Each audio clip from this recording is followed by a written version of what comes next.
Morning.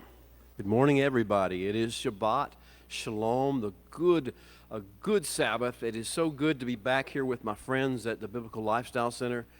Last week we were in my office. I was in my office alone and talking to the camera. I enjoy talking to the camera, but I so much more enjoy seeing faces and responding back with live people. So it's good to be back.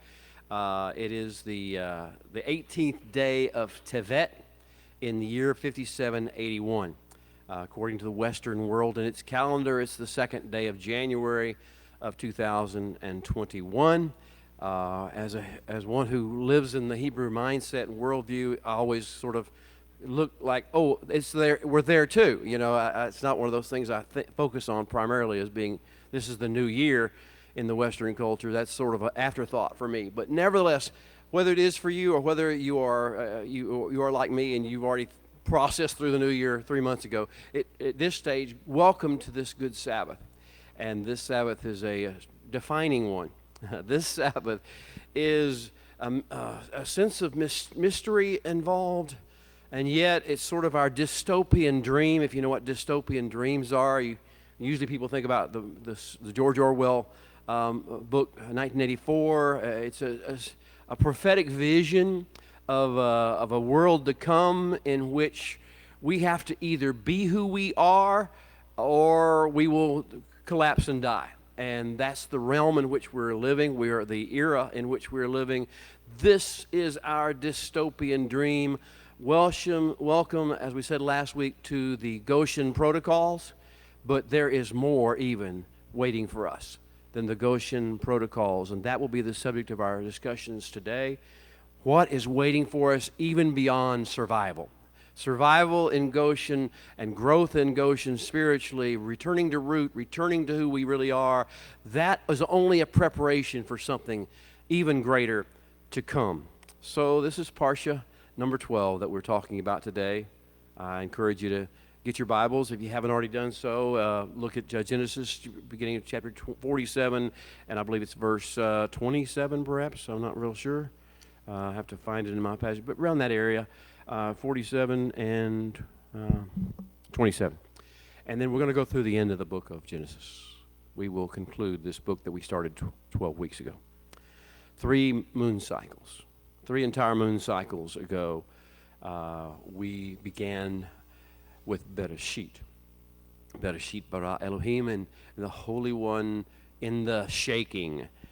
It's often translated in English as in the beginning, but in the shaking forth, the shaking out, as he began to release his revelatory wisdom into the earth and begin to shake the world with it.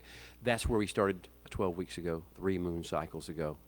And boy, have we ever come a long way since then. But we're only 1/5 of the way through the journey. The journey each year that we take takes us on highs, mountains high, and valleys low, plains, plateaus. It takes us through enemy territory. It takes us through friendly environs. It takes us through Sabbaths and days of rest. It takes us through the water. It's the shepherd's trail. So it takes us by the still waters. It takes us by the green pastures. It takes us where he restores our soul, where he pours oil over our heads, but it also takes us through the valley of the shadow of death, and the place where our table is set for us in the presence of our enemies. It takes us to all these locations, and we're only 1/5 of our way through the journey. But we need to stop at a resting point here on the 12th Parsha of Torah. We need to stop and take a deep breath and get a picture of where we've come from and where we have yet to go. So this is the Parsha called Vayechi. Vayechi. And if you catch that last phrase, you understand in Hebrew we're talking about life. We're talking about, and he lived, and he had life. If you understand what happens when you raise the glass to toast and you say l'chaim, it's the same word, l'chi, vayechi. May we find life. May there be life bursting forth from our hearts, from our lives, from our world view, from our words. May there be life in us. And he lived. Vayechi is the first word and the title of this parsha. And I call it the parsha of identity and destiny declaration. I'll repeat that phrase again for you so it kind of soaks in a little bit. the Parsha of Identity and Destiny Declaration. It is the week for us to return to understand and to embrace our identity as who we really are. We are not citizens of this dystopian country that we live in. We are not citizens of this exiled Oceania. Oceania was the name of this country in 1984, the name of the oligarchy. We are not citizens of this. We are part of another kingdom. And we have identity. Our identity is not drawn from how well we are favored by the governments or the economic forces or the social organizations or institutions of this world, of this phase. We have an identity that lies elsewhere. And not only do we have the identity that lies elsewhere, and we will declare what that identity is. This is the week for Yaakov to do so. This is the week for Yosef to do so. And this is only transition into something much greater. And we also not only have an identity that is separate from the world around us, we have a destiny that is separate from the world around us. Now, we will, over the course of this week, over the course of these readings at least, looking back over the week, we will see that we lose somebody precious to us, the patriarch of our family. We lose Yaakov. And not only do we lose Yaakov, but we lose another one. We lose Yosef. We lose them in a sense that they were dear to us. We loved them. We loved the physical frame in which they existed. We loved the ways they moved and the ways they talked, the ways in which they inspired us, the ways in which they encouraged us, just the way they were. So we lost that. And I know in this room, as well as outside this room, another person, even in my sphere of influence this week, we lost two of those such people. Physically in this realm. It's always prophetic. And so we see this realm of taking place, that we have a Yaakov leaves us and a Yosef leaves us. And we have to move on. We have to carry on from this point forward. But what did they leave us is the question. It's not that they just bereaved us. They left us something. They left us a heritage. They left us a blessing. And the blessing of the patriarch and the blessing of the prophetic imagery of Messiah, those two factors, those two images are what they left to us. This is the Parsha of identity and of destiny declaration. And we find out in this Parsha that we live on eternally when we leave behind, for those who remain, the blessing that we were designed, scripted, and empowered to impart. If we do not leave behind that blessing, if we do not leave behind that impartation, then we live for naught. But Vayechi, and he lived, and may it be said so of us. And he lived, and she lived. And we lived, and we left behind in this world for our progeny, for all those who would come after us, for a mixed multitude of nations that would follow, of the ethnicities of all the nations, of all the tongues and the tribes, that we leave behind the blessing and the impartation and the empowerment and the inspiration and the encouragement for which we were scripted and designed and placed on earth for such a time as this to leave behind. This is the Parsha of identity and destiny declaration and of passing on the blessing. So we'll take a deep breath. We have a long way to go and a short time to get there, but he will guide us and lead us. This is the Parsha of saying goodbye to the patriarchal era. Wow.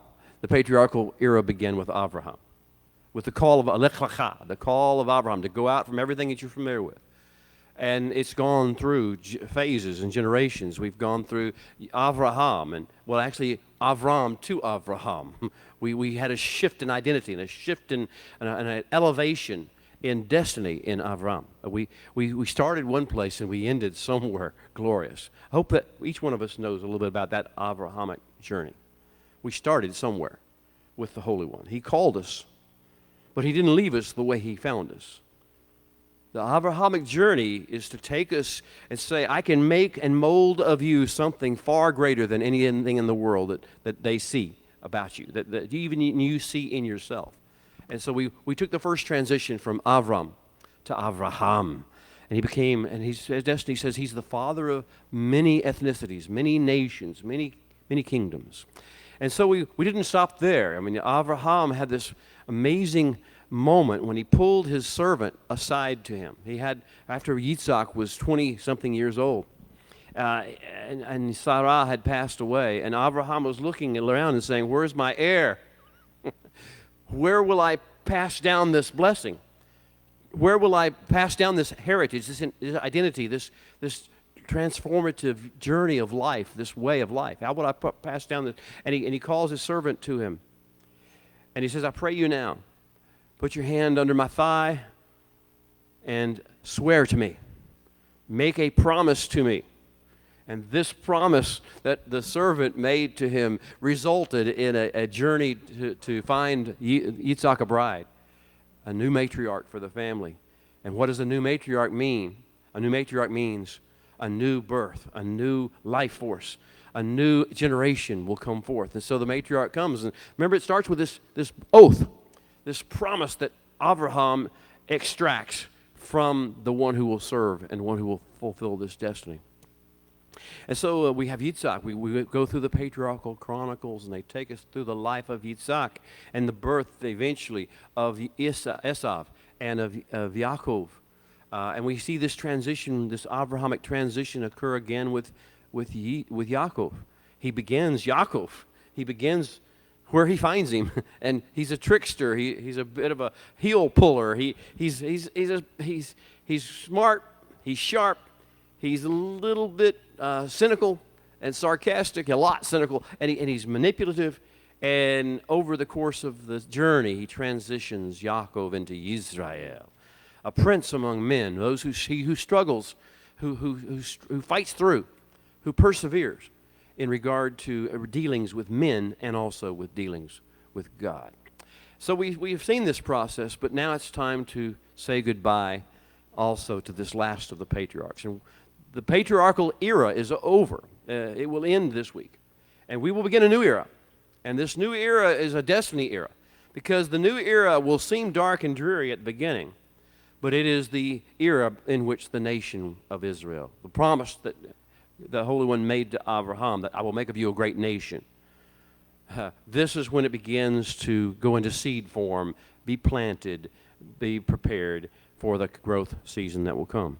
So as we say goodbye to the patriarchal era, we say hello to the era of nation birthing, where we become part of something huge. We're not just a collection of loose individuals who have a relationship with the Holy One, loose cannons, doing what we think is right, doing what we think is moral, doing what we think is fair, doing what we think is just, doing what we think is what we are supposed to do individually, loose cannons, 90-day wonders of the spiritual realm. And we will become a disciplined army, willing to take orders under authority, willing to recognize true authority, willing to step into position that we're supposed to be in, as opposed to engaging at our own whim as we desire. We will become a diplomatic corps, a special forces unit with great discipline. That is where we're headed. But it will not start that way. We will look like Avram instead of Abraham. And we will look like Yaakov instead of Israel. But we will be saying hello to the nation birthing season. We're going to finish the book of Sefer Bereshit, the book of Genesis. It began with the word Bereshit. It ends with the phrase Vayesem be'Aaron b'Mitzrayim. Vayesem be'Aaron b'Mitzrayim. And it's very simply translated, that last phrase, into and he was in a box in Egypt. And he was in a box in Egypt. That's how the patriarchal era ends. Life in a box. But a life force in a box. A powerful, transformational life force. Al-Chaim. Nishmat Chaim. Living life force in a box. I'll wait till we see how this one turns out in the time to come. And we'll go from L'chaim to life, to Hazak, V'nit Chazek. Be strong. Be strong. And may we all be strengthened together. And this is the message of the week, of the season. And it all starts with 17 years, a season of 17 years. If you would, if you're in the room with me, if you're not in the room with me on the other side of the camera, I welcome you to do this as well. We're going to stand. We're going to read the first few verses of this parsha. I encourage you to stand. We're going to stand before our King as these words come forth. I will do what I usually do. To begin, I will speak these words out of Psalm 119, verse 18 and following. If you know these words, if you listen to them enough when I speak them, feel free to join in. You don't have to, but it's your deal. It begins, open my eyes. Open my eyes, O Holy One, that I may see wondrous things in your Torah. For we are but strangers in the earth. Do not hide your commandments from us. Our souls cry out for your judgments at all times. How can a young man keep his way pure? By living according to your Torah. Amen. And so Israel dwelt in the land of Egypt, in the land of Goshen. And they had possessions there, and they grew, and they multiplied exceedingly. And Yaakov Vayechi lived in the land of Egypt 17 years. So the length of Yaakov's life was 147 years. And when the time drew near that Israel must die, he called his son Joseph, and he said to him, Now, if I have found favor in your sight, please put your hand under my thigh and deal kindly and mercifully and truly with me. And please now, do not bury me in Egypt, but let me lie with my fathers and carry me out of Egypt and bury me in their burial place. And he, as being Joseph, said, I will do as you have said. Amen. You may be seated.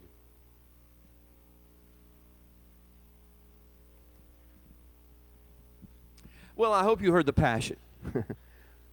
Yaakov, Yisrael, which is he acting as? It kind of tells you at some stage he's acting as Yaakov, the former man, but yet he's also acting as Yisrael. And so Yisrael lived 17 years, and Yaakov called Joseph to his side and begged him, implored him, enjoined him, charged him not to bury him in Egypt.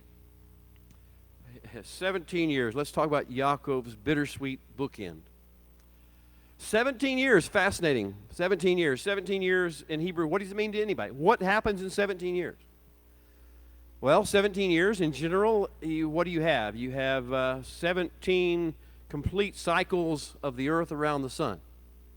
And during 17 years, what can happen? Think about your life. Think about your life. What happened? Go back 17 years. Go back 17 years, and where were you, and what was going on in your life, and what has happened in the intervening period of time? 17 years has elapsed since Yaakov came to Egypt. 17. I call it T plus 12 years. You remember the counting down for all the space flights and the launches that we used to have, T-minus so-and-so, T-minus so-and-so, and they kept going up and up and up. And we never got to a place where we said, usually at T-minus 0, the launch took place. We have a failure to launch. We have the ultimate, original failure to launch. What am I talking about? When they came, when Yaakov and the family, all 70, were in Egypt, and all the entire Hebrew nation that was budding and nascent at the time came to Egypt, there were 5 years left of famine. All we came for was to ride out the famine, right? That's the only reason we came, was to find enough economic well-being, enough food, a safe place to shelter during the season of famine, 5 years of famine. And so it's T-minus 5, T-minus 4, T-minus 3, T-minus 2, liftoff, but no liftoff. T plus 1, T plus 2, T plus 3, 4, 5, 6, 7, 8, 9, 10, 11, 12. Here we are at T plus 12, and we're still in Egypt. We got comfortable here, didn't we? We got accustomed to this way of life. We began to absorb the society around us. And even though we had our separate, safe place to go, to live, we began to depend upon the economy of Egypt.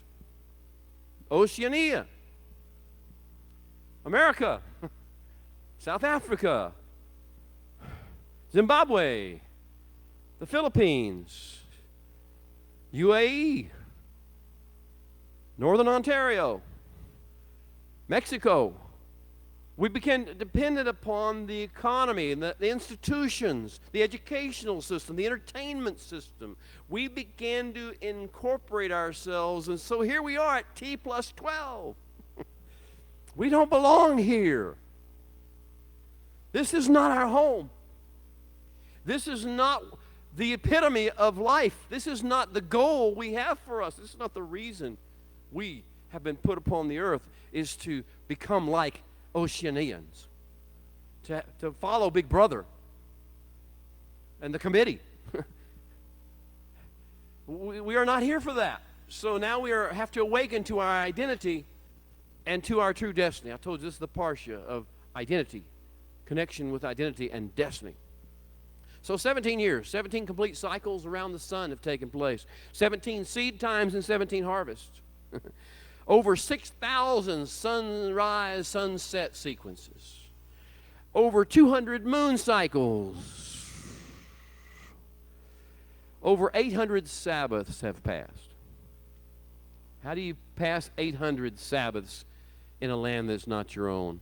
How do you sing the song of the Holy One? How do you sing the songs of Zion in a strange land? We've done it. We got T plus 12.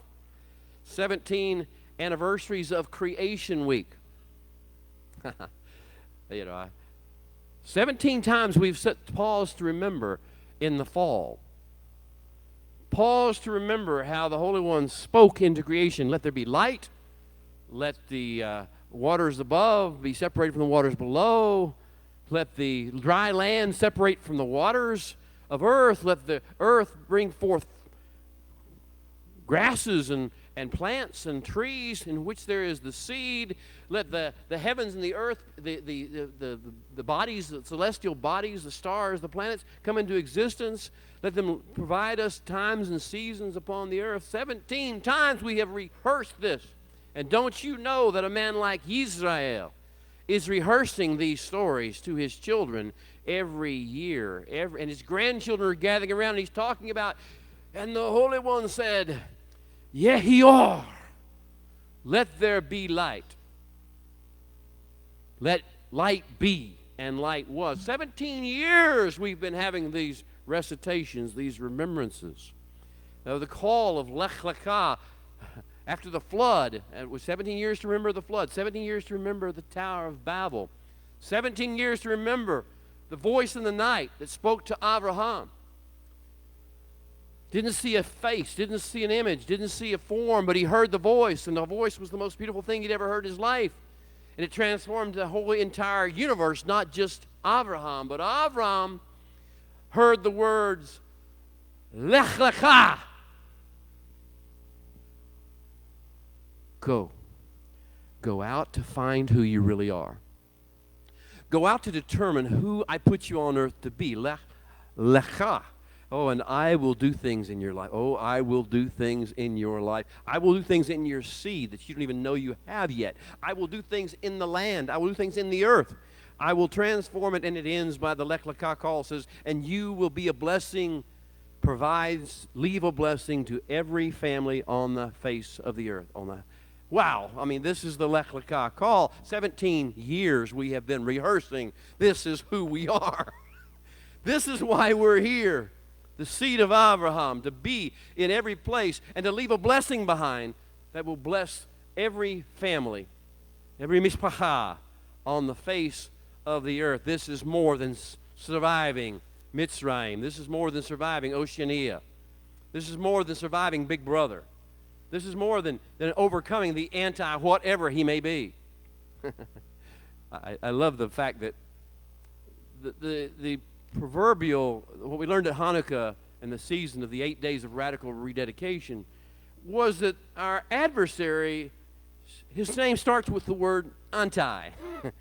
Antiochus, Epiphanes, he is the epitome of the adversary, and he is later anti-whatever you want to call Messiah, anti-Messiah, Antiochus. And so we have this 17 years we have been having these conversations, and what has it got us? We're T plus 12.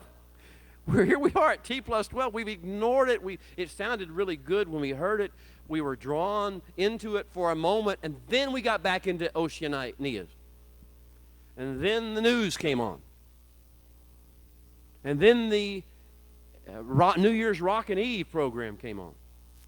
And then we were all caught up in, I don't know who performed this year. They were caught in the bowl games, and the professional. Maybe we're going to have a Super Bowl, and maybe the NBA will play, and maybe the Major League Baseball will come back next year, and we're all caught up in Oceania, and this is our T plus 12 season. So we've had these 17 years of talking about beautiful things, glorious things with our Father, and yet here we are, still trapped in Oceania/Mitzrayim. Well, Yaakov is going to shatter all that. He's going to give the greatest gift that a father can give his children. What is this great gift? It's not something wrapped up under a tree. It's not something you wrap up in tinsel or put a bow on. The greatest gift that a father can give to his children, especially in the covenant, at least in the covenant, at least in the realm of knowing and walking with the Creator of the universe, is to build a passion for Eretz Yisrael and the plan of redemption and restoration that the Holy One has for the earth. And so what Yaakov is going to do, he calls Joseph to his bedside as he's preparing to die. He's not dying yet, but he's preparing to die. And he says these strange words.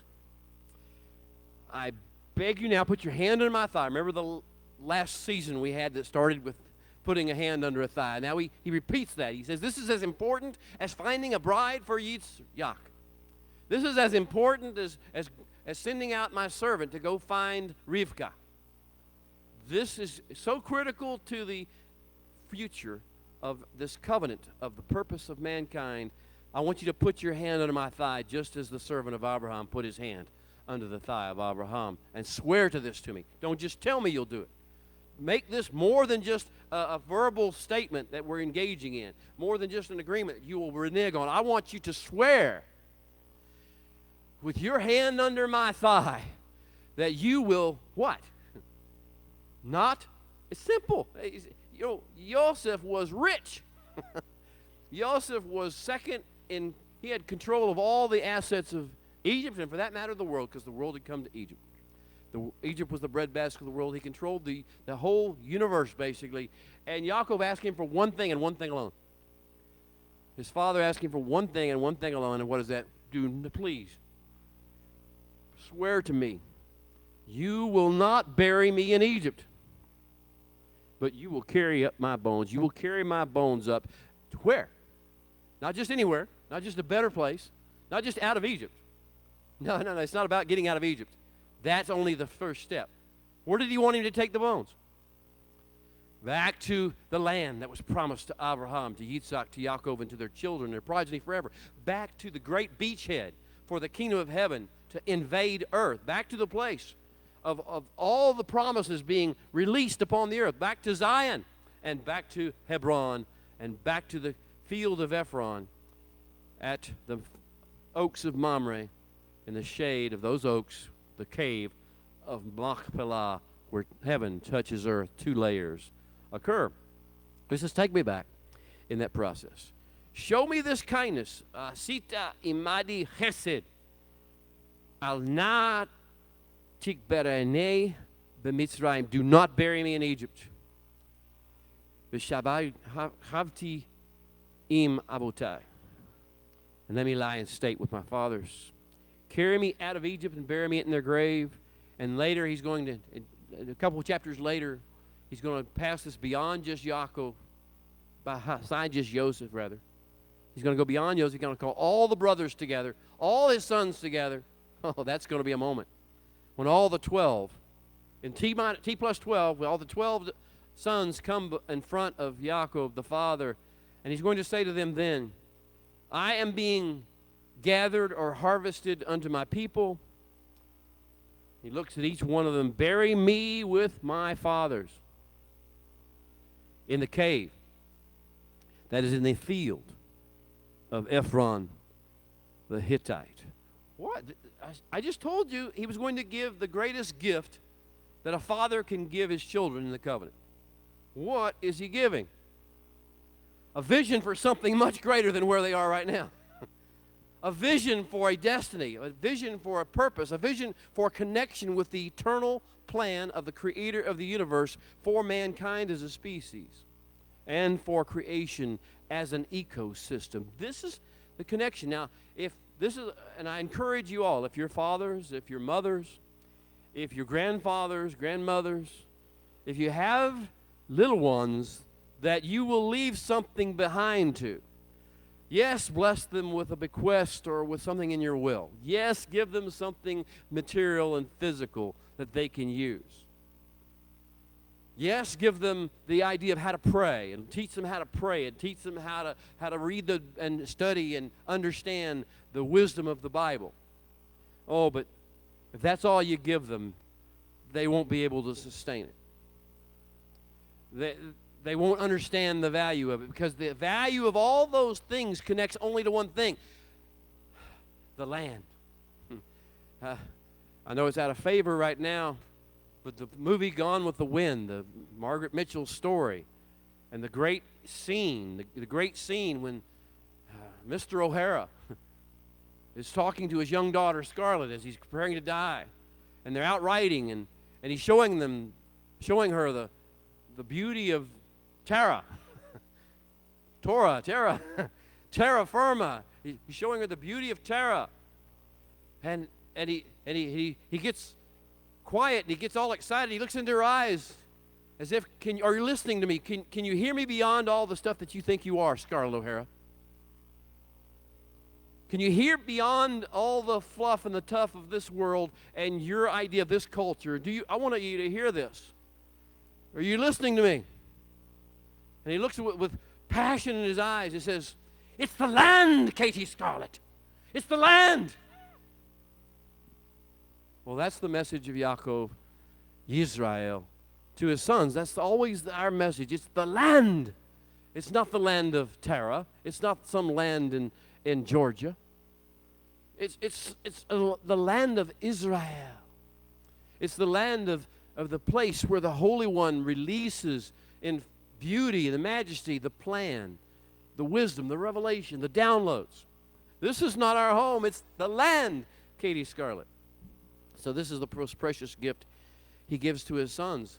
He wants them to go before they die. He wants them to carry his bones back to Israel. Now, this is fascinating because, realistically speaking, what has happened in our T plus 12, in our 12 years, is that we are not free to go. First restriction, first level of the captivity we are entering. First level of the new season is that we are under travel restrictions. He who has an ear, let him hear. We can't go unless we get Pharaoh's approval. We can't go unless we have an agent that has Pharaoh's ear. We can't go because we no longer are just welcome guests. We are now subjects of Pharaoh. We're now subjects of Oceania.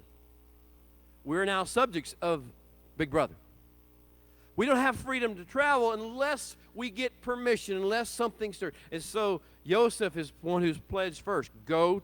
You're the one who's going to have to get these sons out of Egypt and take them back. But I want you all to take me back. I want you all to go back. I want you all to get one last taste, and I want you to tell everybody where I am. People ask me all the time, and I'm very cautious with this because people's lives are involved and finances are involved. What are the laws about when someone dies, what you do with their bodies? Is it okay to cremate? Does Torah say you can't do that? No. I don't read it that way. Does Torah say you have to bury or bury at a particular place? It doesn't say that as a mitzvah. But here's what I tell people, if you can, if there is a feasible way to do this, understand that wherever you bury the patriarch or the matriarch, that will be the homing device for the generations that follow. You know it's true if you've ever been visited a cemetery. The person is not there. They don't care. They don't care where they are, more than likely. At that particular stage, they're fine. It's not for their benefit that you bury them in a place where you want to be the homing center, the pulsing heartbeat of the family for the rest of the time. It's not for them you do it. It's not for them you do it. If you can do it, if you can possibly do it, and you can bury them in a place where generations will come, where generations will reconnect with who they are. Well, that's what Yaakov is basically doing. He says, no, I want my family to know you don't belong here, you belong there. This is where your family is. This is where the heartbeat, this is where the beating pulse of this family is in Eretz Yisrael, and it still is for us. Pray for the peace of Jerusalem. It never tells us to pray for the peace, other than temporarily during the captivity. We're never told to pray for the peace of any city besides Jerusalem. That was only during Babylon for 70 years. For 70 years you're here, better pray for it. That was Jeremiah 29. Everybody fascinated by that scripture and says, I know the plans I have for you were good for not evil. Read the rest of the chapter. You'll understand what the significance of that means. And he says, you're going to be here 70 years. Pray for the city you're in right now. But you will not stay here. Just pray for it for the interim. And then he says, now, the only city we're called to pray for, the only city we're called to connect with, we ascend to where? We don't ascend to Washington, D.C. If you're planning to ascend to Washington, D.C., more power to you. But the ascent that we're talking about is the ascent to Jerusalem. You say, Bill, what are you talking about? Why does this matter? Don't we just get to play loose cannons and just be here in Texarkana and be in wherever we are? Yeah, you do. But our pulse, the heartbeat of this family, the heartbeat of this covenant, the heartbeat of this plan is located far away from here, a long, long way away from here. And if your name, if your emotions, if your will, if your heart does not start to beat faster when you hear the name Israel, then I fear you didn't have a patriarch tell you to put his hand under his thigh and say, do not, please, do not bury me in Egypt, but take me to the land of my fathers. Well, this is the greatest gift he could give. Now, there are two other things that we see in this parsha that are connected, I believe. Besides the cry of Yaakov's heart and the desire to place a gift upon his family. And then he actually does bless each one, and we'll talk about the blessing hopefully in a few moments. At one point in this blessing, though, Yaakov, Yisrael, whichever identity he may be functioning in at that moment, he seems to flow in and out of Yaakov versus Yisrael way of approaching life during the course of this blessing of all the 12 tribes. At one point, he's talking to Yehudah. Yehuda, Judah. And he's saying good things about Judah. He'll say really good things about Joseph. But at one point, he'll stop in the middle of his conversation with Yehuda as he's staring, and he's imparting this last blessing to Yehuda, and he's going to say, the scepter, or the staff, the rod, will not depart from Yehuda, nor will a giver of wisdom and direction cease to be between his feet until Shiloh. Shiloh is read in Western world a lot. Until Shiloh comes, until the coming of Shiloh. Whoa, it's like everybody's in the room like, oh, okay, hold on. It's so cool he's talking about good things and blessings. Who is Shiloh? What is Shiloh? What is this idea about a giver of wisdom and direction? What is the idea of the scepter not departing? And so he begins to awaken something. The second phase 2 of the gift is to awaken the vision for someone who is to come. Someone who is to come that has a masterful power to transform and bring about the transition we want to see. And so he's talking, of course, about Messiah. And it goes on. The next words he says were, Velo yichat amim, in Hebrew. Velo yichat hamim, amim. To him will all the ethnicities and peoples unite, and him will they submit their souls, submit their hearts, submit themselves to the deepest places. Unto this one that will come, unto Shiloh. What is Shiloh? Why is he calling him Shiloh here? We're talking about Messiah, right? We kind of sense that. There's something bigger going on here than just another descendant. What is Shiloh? Shiloh means the restful peace that we desire. The restful peace that we desire. Come unto me, all you who are weary and heavy laden, and I will give you Shiloh. I will give you the restful peace that you desire. Not just you're going to have an easier day. Not just you're going to have a little blessing poured out upon you. I'm going to give you more than that. I'll give you the identity of this one who provides wisdom and counsel and direction into your life forever and ever. I'm going to give you the one who bears the rod and the scepter. This is who we're giving here.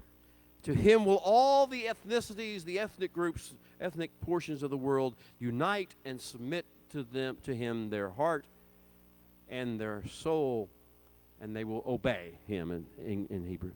Now that's a fascinating thing. If that's not good enough, he goes back into Yacovian blessing of Yehuda, and then he talks to Zebulun. He talks to a couple of others, and he gets through Dan. He's looked at Dan. And he stops, he takes a deep breath, and it's like his eyes go somewhere else. He was looking at each one of the 12 and speaking whatever he saw about those 12 sons. Whatever he heard, whatever he saw, whatever he felt. Some of it wasn't pretty when it first started, especially. Reuben, Shimon, and Levi, those are not pretty. What he saw, what he felt, and we'll talk about that in a few moments, I hope. What do you feel when you look at your sons, and when you look at what sticks out? What defining moment? How do you define your sons and daughters? What behavior, what event in life that you've experienced will define that? We'll talk about that in a few moments, hopefully. But he looks at the 12 in the middle after he's blessed Yehuda, and he said this weird thing about this lawgiver, or this one who will bring direction and wisdom, and then about Shiloh. And he stops after Dan, and I can just see his eyes getting glazed or looking up and he pauses, and he almost breaks into a pant. And then he says, Lishuatka kiviti Adonai. Lishuatka kiviti Adonai. I will wait for your Yeshua, my Lord. It doesn't apply to anybody. It applies to everybody. He interrupts this scheduled program of blessing each son and seeing what he sees in each son. And he proclaims this destiny, identity, this package of reality that is his own reality, as well as the reality he wants to be there for his sons. Leshuatka kiviti Adonai. I will wait for your Yeshua, Adonai. Well, I mean, this is sort of one of those giving the gift that keeps on giving scenarios. The Father has called his children, and you want to focus on the individual words of the blessing. He says, I want you to focus on what's coming. Shiloh is coming, and Yeshua is coming. Your Yeshua, Yeshuatka, Lishuatka. Now, that's an amazing process. He's got these gifts. Well, let's kind of get into it.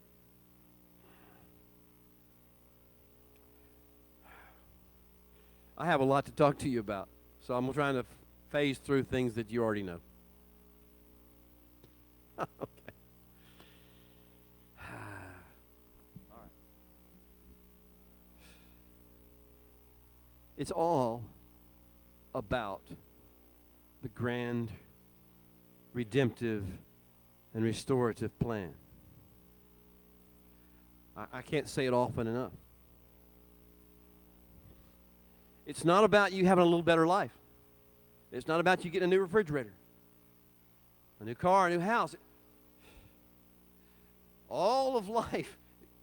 And he lived. When you live, instead of just survive or exist, when you live, it's all about the grand redemptive plan of the creator of the universe for the redemption of mankind as a species, bloodline by bloodline and household by household. And the grand restorative plan of the Holy One for creation, valley by valley, hillside by hillside, region by region, continent by continent, to the original intended state of beauty, fruitfulness, and shalom, and harmonious interaction as an ecosystem that the Holy One has designed.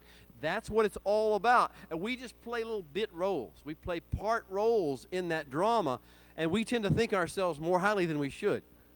That it's all about him and us us getting what we want, and us getting comfort and not being discomforted in any way, not being offended by what the world says about us or what people say about us or what people think about us or how they react, how the governments of this world behave, how the leaders behave, how the Congresses and the legislatures behave, how the police behave. We think it's all about that. And he says, you'll never get peace. You'll never find Shiloh until you realize it's not about that.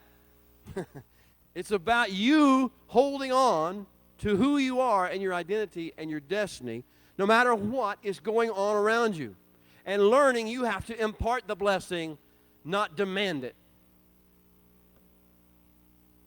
We're demanding a lot from legislative and elected leaders, aren't we? We're demanding a lot from economic factors. We're demanding a lot from Hollywood and Madison Avenue. We're demanding a lot to entertain us, to keep us anesthetized, to keep our bank accounts full, to keep our whatever. We keep everything going smoothly, keep our religious buildings open, to keep our meetings going on the way we like them. It's bigger than that. And it's not about those things are not what it's about. It's about us fulfilling our role in the grand plan for the redemption of mankind. Well, what about Yeshua? Yes, it's all about Yeshua, but we have to prepare the ground for Yeshua, and then we have to walk with Yeshua and fulfill his plan for us as well when this takes place. And so this idea of the grand plan.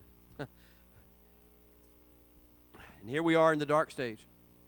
The Parsha of Vayechi is one of those that I get excited about from a more poignant standpoint, because I get excited about the others because in each of the parshas of Torah, except one, so far, we've heard it, the voice. I live for the voice. The voice awakened me in a car in 1970 after a suicide attempt, and that voice awakened me. It came into my car. There was no form. There was just a voice. And he spoke to me, and he awoke, just like Lech Lecha, my Lech Lecha moment. That's my personal story. I hope you have your own personal story about how the voice first interacted with you and in your life. I hope you're thinking about that story even as we speak. How did the Holy One speak to you? The voice. The most beautiful voice in the world. And so on all the parshas except 2 in Genesis, we have the voice speak to us. We have a Lech Lecha. We have a Yehior. We have a Lech Lecha. We have some form of the voice speaking to us.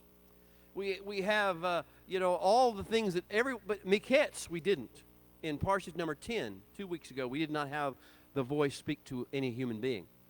And neither do we in Vayechi. In these 2 parshas, I do something in my older Bibles. Look, I have to tell my testimony a little bit, just a slight bit to tell you why I do what I do. Okay, when I was 8 years old, and I won't go into great detail, let's just say I had a very traumatic experience at the hands of another human being. I'll just stop there. Some of you know the story. I won't go any more further. I had a very, very, very traumatic experience with another human being, an adult. And therefore, I learned to hide in my apartment, my family's apartment. I would not go out. I was afraid to go out. I had reason to be afraid to go out. I would not go out. So I learned, and I became very pale and very sick. And there was only one thing. I kept looking for something to comfort me, to give me some kind of guidance or something to give me strength to get through this process, because my parents and my family didn't know what to do with me. And so I climbed up one day on a bookshelf and found an old dusty black book that said Holy Bible on it. And it was the cheapest version of the Holy Bible you could possibly find, I'm sure, because the paper was paper thin. It was so thin, it was like onion skin. And, if you weren't careful when you opened the book up, the pages would tear. It was that old. And it was unused. And I found this book, and I had no reason to, because my family was not reading it. It was just in the bookshelf. So I pulled down the book, and I opened the pages, and I'm 8 years old. And Paul, at this stage, my grandchildren at 8 years old can pretty much read. I couldn't. I was not trained. We didn't start to read, really. We knew recognize some letters, and we could make some phonic sounds. But as far as reading the Bible, I mean, we weren't really at 8 years old ready to read the Bible and get anything out of it. So I'm sitting there, and I'm looking, I'm thumbing through the pages with the book in my lap. And I come to a certain part of the book, and it's red. I like red. That's all I know. I like red. I'm a kid. I'm 8 years old. This is before I've met him. I never heard his voice. That was when I was 16. 8 years before that, I opened the book and I find the red. I said, I like red. That's all I can tell you about the Bible, okay? Part of it's red. The red part's really cool. And so I began to take my hand. I don't know if you see this on the camera. And because I couldn't really understand what the words meant, I just took my hand and I told you it was onion skin, right? Well, here's a funny thing about onion skin paper is that you can feel the type where the type imprinted itself on the paper. It's like Braille almost, reverse Braille. And so I'm taking it and I'm just running my hands, everything that's red. Everything I see that's red, which I don't even understand what that means. But everything I see that's red, I just run my finger over and over and over it, line by line. I run my finger and I feel the imprint of those red words on my finger. Something begins to calm my soul. Something begins to take away, little bit by little bit, the fear. That's why I recognized the voice when I heard it. I wouldn't have known by the words. I wouldn't have known by the theology. All I knew was that's the red voice. And so what I do with my Bibles, I was telling you a story.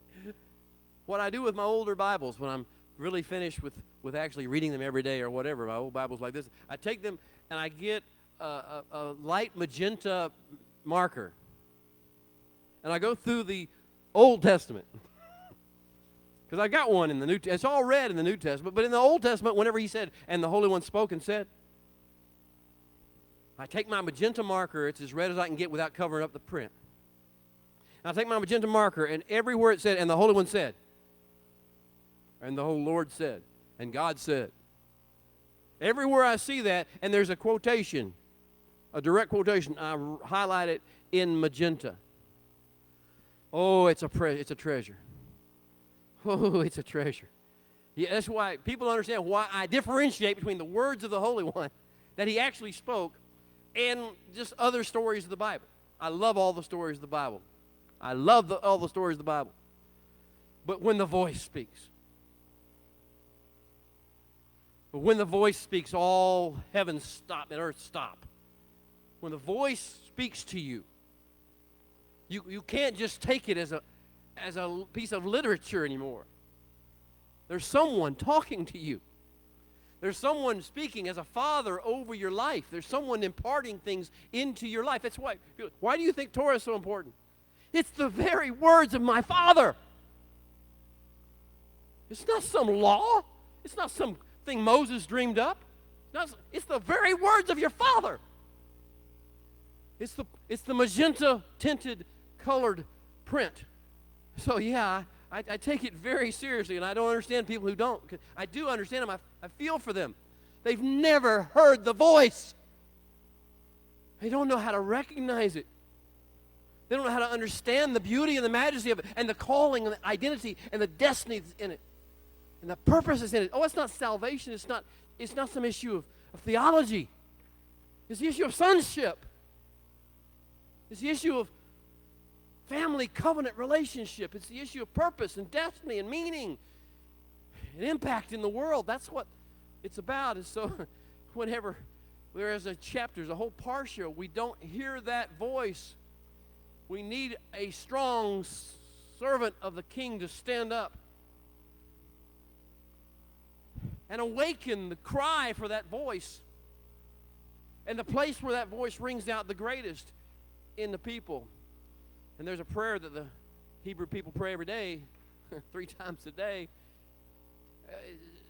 The return of the Tzaddikim, the return of the ones who do the will of God, the return of the leaders we had as the first, the return of this patriarchal calling forth. Wait for the voice, the voice, the voice, the voice. Listen for the voice, know the voice. Well, Vayechi is a time when we pause to say, when will we hear the voice again? I hope I build in my children and my grandchildren an absolute insatiable appetite for the voice of the Creator of the universe. I hope I'm building that in you. If I'm not doing that, I'm wasting my time. I have no interest in institutionalizing a fellowship. I have one interest and one interest only, one purpose and one purpose only. That is to inspire you to hunger and thirst for the Word of God, for the very vocalization of the Creator of the universe. He's still alive. He's still speaking. And all the words that He has ever spoken are as powerful to you as those red things that I read and rode my fingers across, or the Lech Lekah, or the Yehi or all the other things that He's spoken. So I hope to build a hunger in you for that, and that's what Yaakov Yisrael is doing. What are we leaving behind?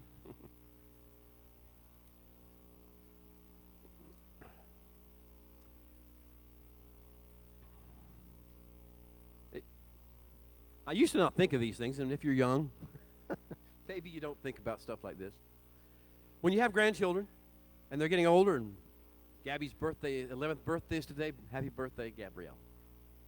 My oldest grandchild is that. And when they get older, you begin to think, okay, what am I leaving her? What am I going to impart to her life? What about my children?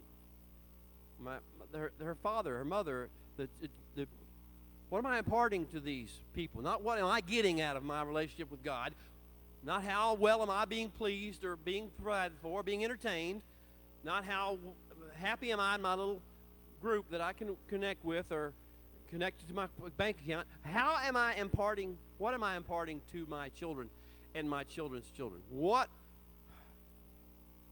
will be the defining moment that they remember? Will they remember that I was cross? when they misbehaved?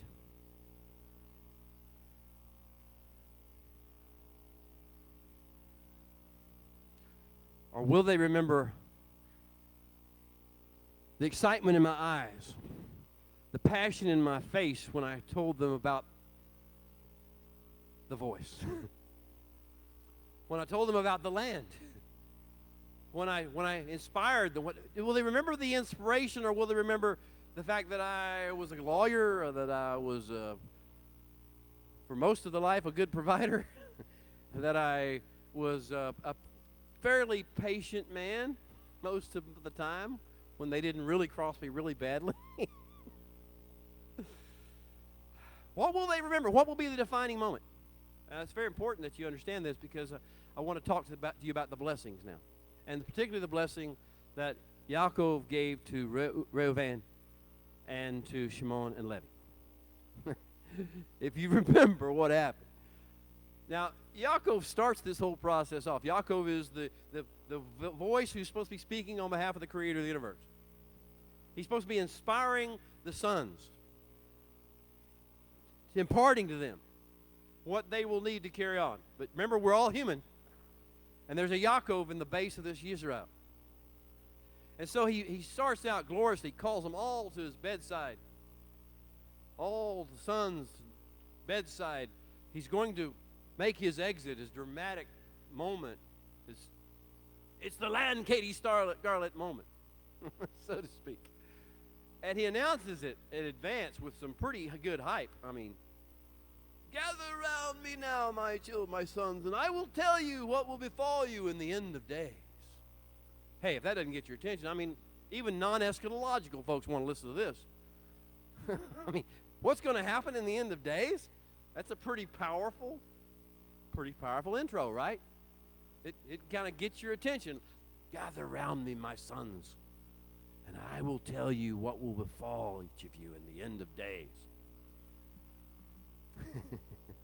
Well, it's a promise that Yisrael made, but that Yaakov could not fulfill. He wanted to. I mean, I think Israel was desiring to do these things. The sages actually say that he was prevented by the Holy One from actually giving them the details, because they needed to work it out and live it out. I don't know about that. All I can tell you is that whenever the words began to speak out, the first one he spoke to was Reuven. He just said, I'm going to tell you, children, what will befall you at the end of days, after time of days. And he looks at Reuven.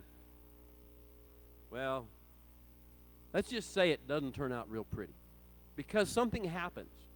As he looks at Reuven, Yaakov still remembers an event. And that is the defining event in his mind. That event is the defining aspect of Reuven. It was not a pretty moment. We only get one verse in the entire scripture about it, but it was very much more than that to Yaakov. What happened was that after coming back to the land, Reuven, the oldest boy, decided it was time for him to assert his leadership, his authority, his rebellion, his superiority. And he goes and takes Bilhah, the maidservant of Rachel, that was one of the wives or concubines of his father, and he takes her and he lies with her, and he claims her as his own. He has the rights to do this. He's the head of the household. One little verse, cryptic language. Torah does not want you to focus upon this. Torah does not want you to see this being the entirety of who Reuben is. But then there's Yaakov, and it's your house, and it's your family, and it's your life, and it's your pain, and it's the rebellion against you.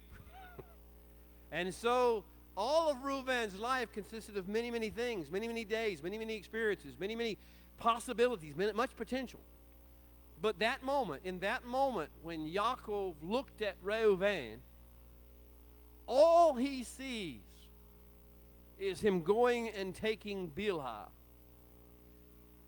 and having his way and forcing himself into the leadership role in rebellion against Yaakov.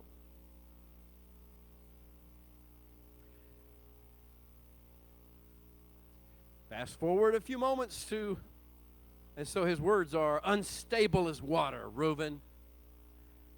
You went up on my bed. That is not exactly the message we want to leave behind. That's not exactly the inspiration we desire to give. That's not a vision for the bloodline at the end of days. It is a wound, a scar, a hurt, an unforgiven offense that is still in our heart. And it prevented him from blessing Reuven. Now, I hope the message is clear to you. We're going to see Shimon and Levi.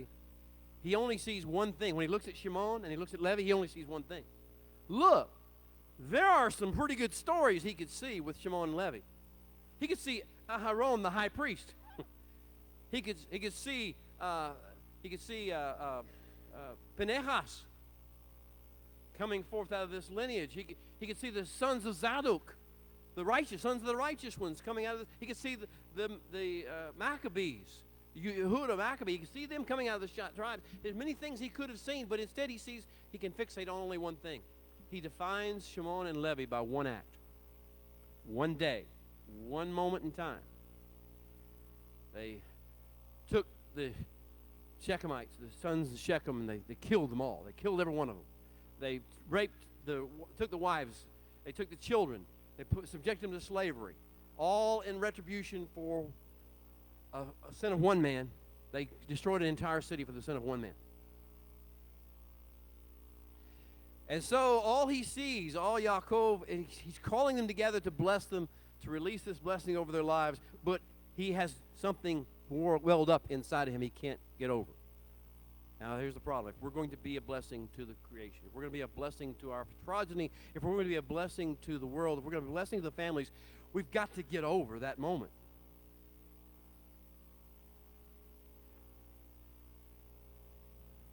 So if you have children or parents, if you're asked about who they are and what they mean, and what they've done, what will be your answer? What will be the defining moment? What will be the event that you call to mind first? I ask people all the time, okay, you want to move forward with the Lord. You want to move forward in your relationship with God. What do you see? What do you think of? What action, what story do you think of when you think of Yeshua, of the Master? I think of him cleansing the temple, wielding the... Okay? You can't get past that, can you? That's what you're going to... You see your destiny as being one who... Like that.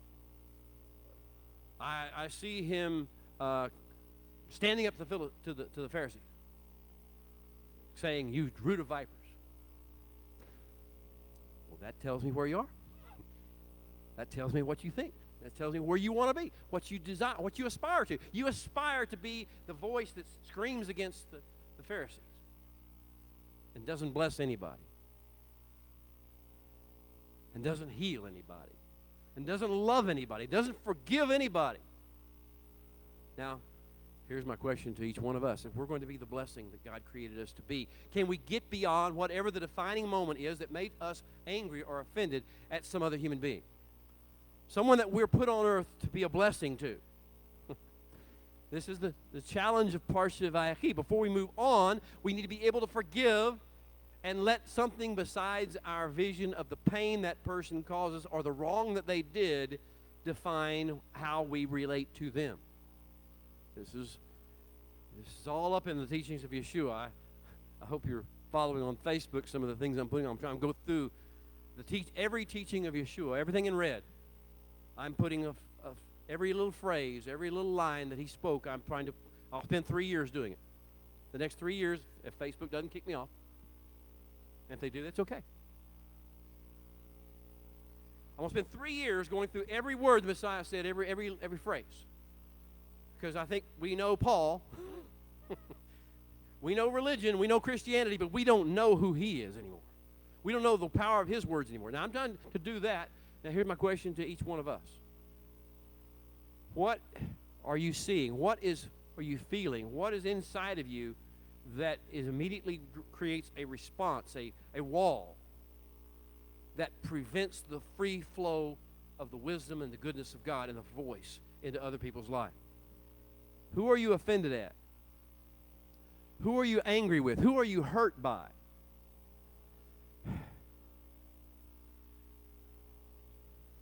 What are you judging people according to? What moment in time? What words or what behavior or what conduct or what situational response are you judging other people by? Because that is the poison that will keep you from sharing the wisdom of God. You can't share the wisdom of God as long as you're offended. You can't share the wisdom or the love or the compassion of God as long as you're angry, as long as you're hurt, as long as you carry the wound and the scar, as long as you carry the grudge against them. You'll be blessing your sons, and then Reuven will pop before your eyes, and all you'll be able to see is him and Bilhah. All you'll be able to see with Shimon and Levi is the trick they played and the cruelty they enforced and the blood they shed at Shechem. And all you'll see with your son is he disobeyed you when you asked him not to drive over 70 miles an hour on the freeway, or drink at night, or listen to that music, or whatever you told him, or whatever you insisted, and then he spoke negatively against you. He railed against you. He rebelled against you. He hurt your feelings. He wounded you. Maybe he physically struck you. What moment are you holding on to? What moment? What bondage are you in? Are you just a bag of bones in a box? Or are you living? Are you alive? Are you ready to bless? Are you ready to pour out the wisdom of God? Are you ready to respond to and flow in and echo the voice of the Creator of the universe? Are you willing to participate, ready to participate in His grand plan for the redemption of mankind as a species, bloodline by bloodline, household by household, lineage by lineage, and for the restoration of every square inch of creation, every square centimeter of creation that you know to its full potential? Are we caught in the history, the past, the defining moment? And I've already asked you about that, but now I'll ask you this. With regard to your own children, with regard to your own friends, former associates, what defining moment do they see you through? Through what event, through what situation, through what kind of behavior, what kind of speech, through what kind of attitude do they see you or think of you? If I mentioned your name to them right now, what story would they tell me? Because it's on the tip of their lips, it's on the outside of their heart, on the edge of their sleeve. What have you left in your wake? What have you left behind that is... Now, do we understand what Yeshua taught about if you come to the altar, do you want to have an altar life, and you want to act all spiritual, you want to have a bunch of religious stuff going on, you want to act pious and look pious to the world, and you bring a gift to the altar? And I bring it to your attention, or the Holy One brings it to your attention, or you remember that your brother has aught against you. Not you have aught against your brother has aught against you. The altar can wait. The altar is a mockery. You make a mockery of the altar if you don't do this. You blaspheme if you do not take this situation. Okay. And he says, go and be reconciled to your brother.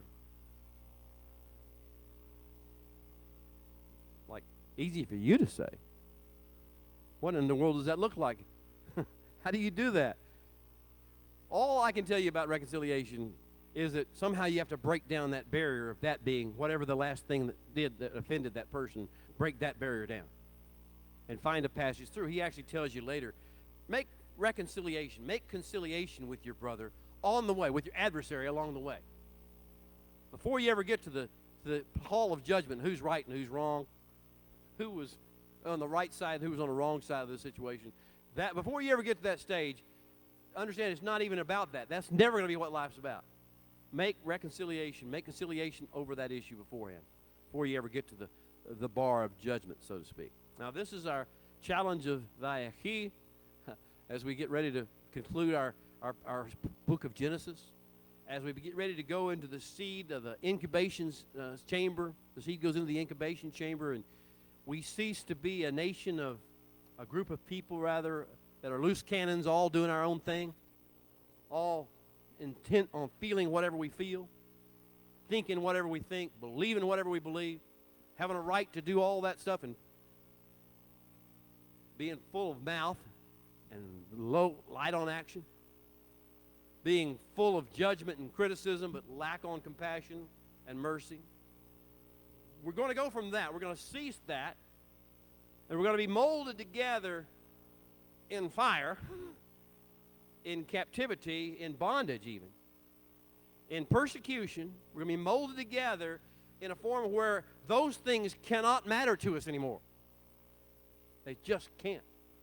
They just don't.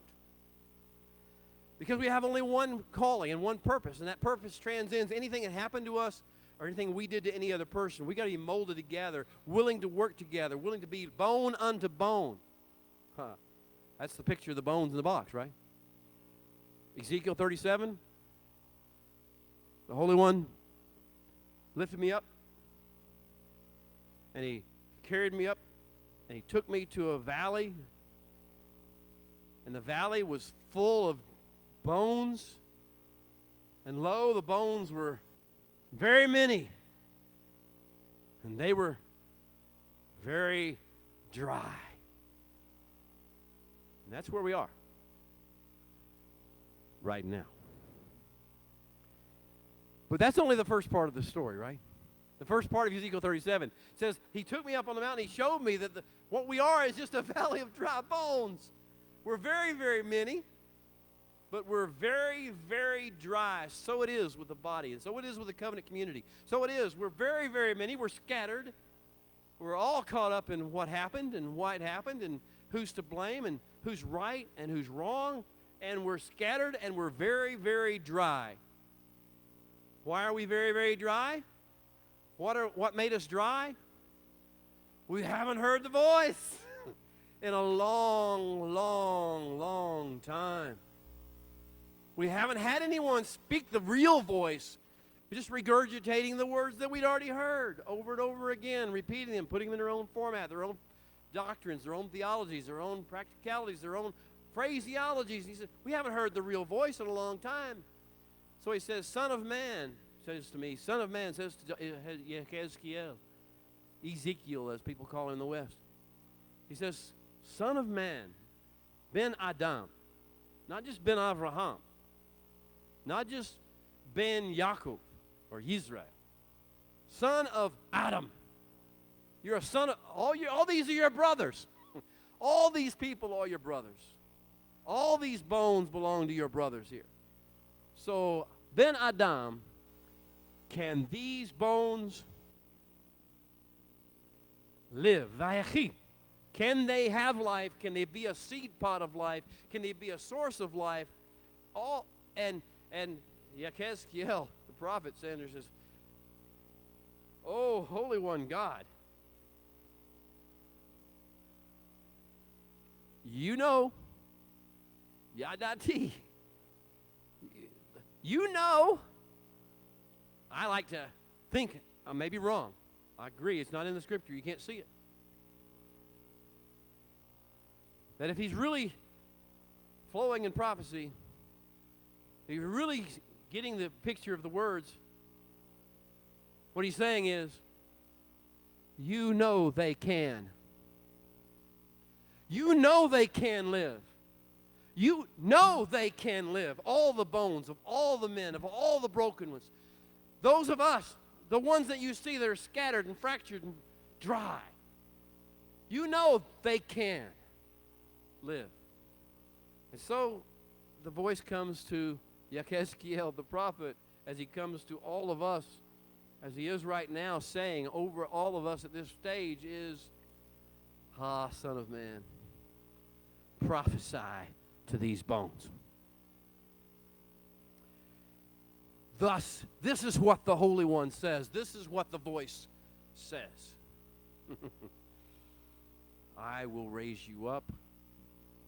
And he says, and you will watch, and I will put my spirit upon you, and flesh and sinew upon you, and cause you to rise up.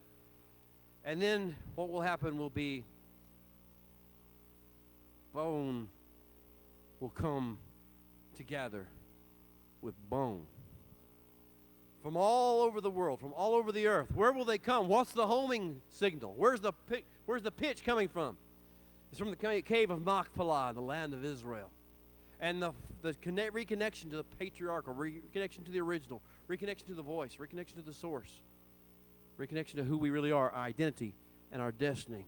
Bone coming to bone, and all the offenses, and who killed who, and who was blamed for what, and who did what, who didn't act rightly, and who wasn't righteous, and who wasn't behaving correctly, and who sinned, and who rebelled. Those things won't matter, because bone will come to bone, and he will raise us all up to be his special forces unit in the season that is to come, in the time of the Messianic kingdom, in the time when the world needs it the most. We'll be ready to do what it needs to be done. Vayechi is over. I have fast-forwarded. One last phrase from Yosef himself. He caught from his father the vision. And so what he says at the end, he says to his brothers, as he gets ready to leave, he says, do me this kindness. Who doesn't know what he's going to say next? Do me this kindness. Do not bury me in Egypt. Because, you see, the Holy One, the Creator of the universe, will visit you. He will surely visit you. It doubles the verb pakad. He will surely, he will visit you. He will surely visit you, and he will bring you up from this place. And when he does, what? Carry my bones up with you from this place. The patriarchal narratives have come to an end. That's the patriarchal cry. Every one of the patriarchs, Abraham, Yitzhak, Yaakov, Israel, Joseph, they're all saying the same things to everyone in this room and everyone on the other side of this camera. The same voices. The Creator of the universe will surely visit you. Surely visit you. But when he does, it's not just bring my bones, carry my bones, take the life force that's in my bones, reconnect bone to bone, and do not bury me in Egypt, in this land. Set me free to be who I was created to be, and you become free as you were created to be. Do what you were created to do. Well, let's all say it together. Hazak. Hazak. Hazak. Banit chazek. Be strong. Be strong. And may we all be strengthened together. Amen. I'll see you next week. Leave a message if you've been here. We'll pray for you.